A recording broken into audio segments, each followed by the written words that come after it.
Selamat datang di buku Al-Gaibku. Ini adalah kumpulan cerita-cerita, kisah nyata dariku atau dari orang lain yang aku fiksikan. Selamat menikmati di malam Jumat. Chapter 2. Asing di rumah sendiri. Jam menunjukkan waktu 11 siang. Mentari begitu terik, namun belum terlalu panas. Aku berjalan pulang sekolah bersama satu temanku di kelas 6 SD. Atik namanya.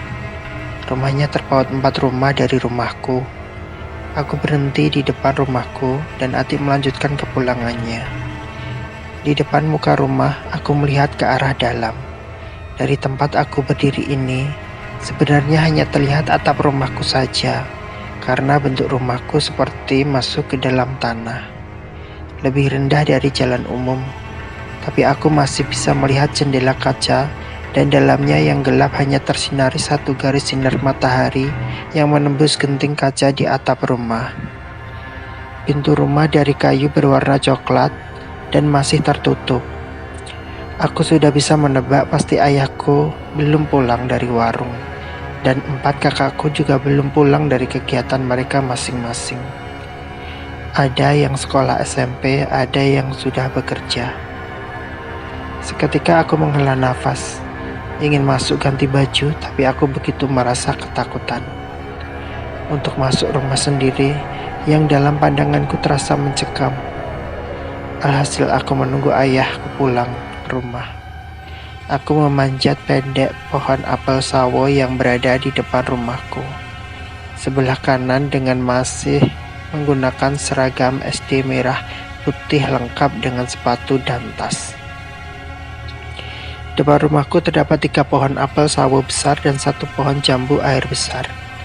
Bagian depan terdapat tanaman tumpang sari sebagai pagar tumbuhan. Aku kini menghadap ke arah utara, sedangkan rumahku menghadap ke selatan.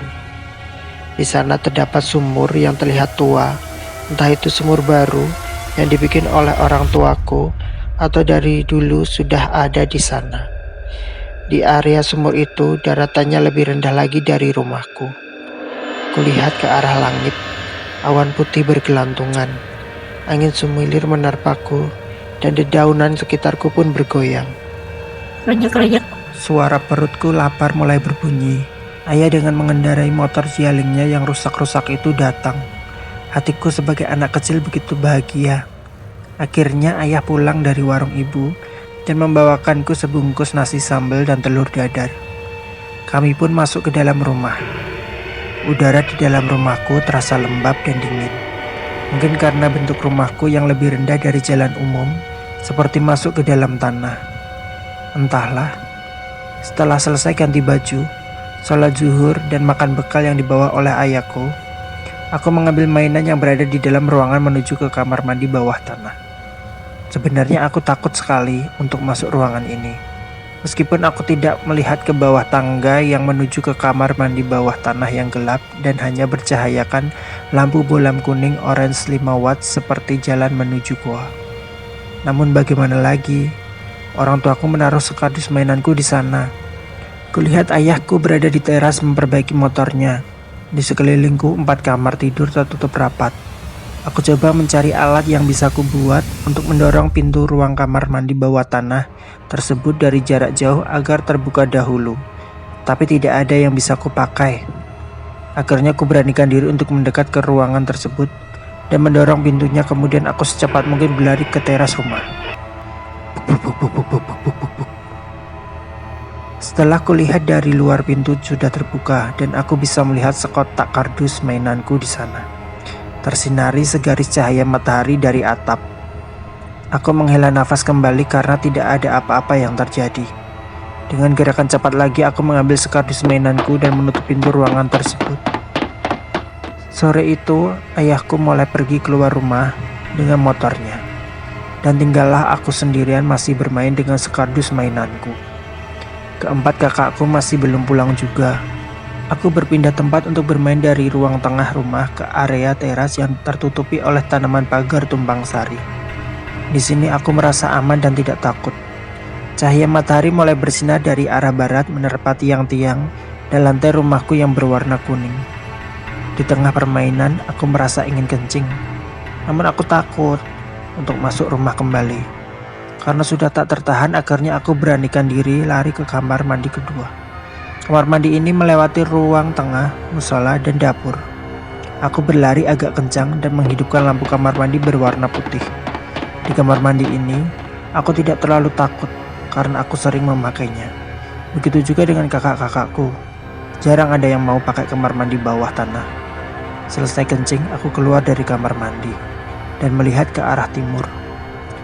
Di sini ada tempat untuk menjemur baju, dan di bawahnya ada sebuah ruang gudang gelap dan lembab dihubungkan dengan tangga kecil. Dari tempat jemuran aku bisa melihat ke belakang rumahku, berupa kebun pohon pisang, agak luas karena bentuk rumahku bagian sini terbuka. Dan aku sering merasa seperti ada yang membisikiku, sebuah dorongan untuk meloncat dari atas ke bawah. Hal ini sering terjadi dan membuatku takut untuk berlama-lama di ruang jemur menuju ruang gudang bawah ini. Jika disuruh mengambil sesuatu, di sini aku juga akan bergerak cepat agar bisa segera pergi dari sini. Jika malam tiba, aku juga tidak berani untuk menoleh ke arah sini. Biasanya aku akan berlari dari dalam kamar mandi kedua ini menuju ruang tengah. Mentari semakin meredup, keluargaku belum ada yang pulang. Aku bersihkan mainanku ke dalam kardus dan aku taruh di ruang tengah. Jam menunjukkan pukul 3 sore. Denting loncengnya bergema mengisi seluruh ruangan di rumah ini, menyatu dengan kesunyian dan remang-remang. Ding, ding, ding.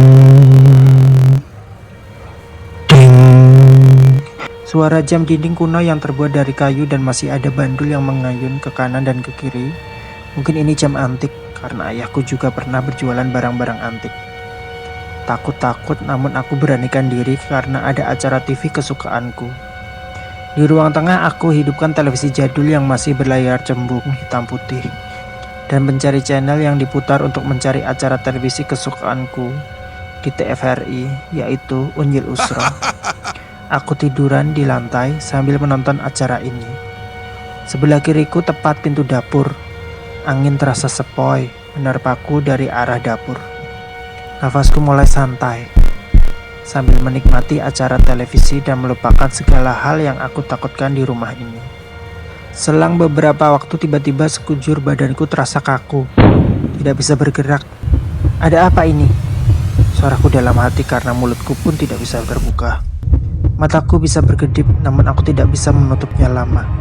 Seolah dipaksa untuk terbuka dan melihat apa yang ada di sekitarku. Nafasku yang mulainya santai kini mulai terengah berat. Aku melihat kabut tipis mulai muncul dari sebelah sisi mata kananku menuju ke kiri melewati atas tubuhku. Seketika cahaya sore makin meredup dengan cepat namun belum begitu gelap dan aku masih bisa melihat semuanya dengan jelas apa saja di sekitarku. Televisiku masih menyala namun tidak ada suaranya. Di antara televisi dan pintu dapur, di situ ada sudut siku tembok 90 derajat. Kabut asap tipis berwarna kebiruan itu menembus sudut itu. Kemudian aku mendengar hentakan suara dari telinga kananku. Hentakannya begitu ramai di tanah, namun aku tidak bisa menoleh ke sebelah kanan. Kepala dan leherku juga kaku, hanya mataku yang bisa bergerak ke kanan dan ke kiri. Aku makin ketakutan, dan sosok itu hadir berduyun-duyun. Aku melihat pocong, kuntilanak berbaju putih, sosok kakek kurus bercaping. Mereka membawa tandu dan terlihat bersuka cita, berjalan berarakan. Semua serba putih dan pucat.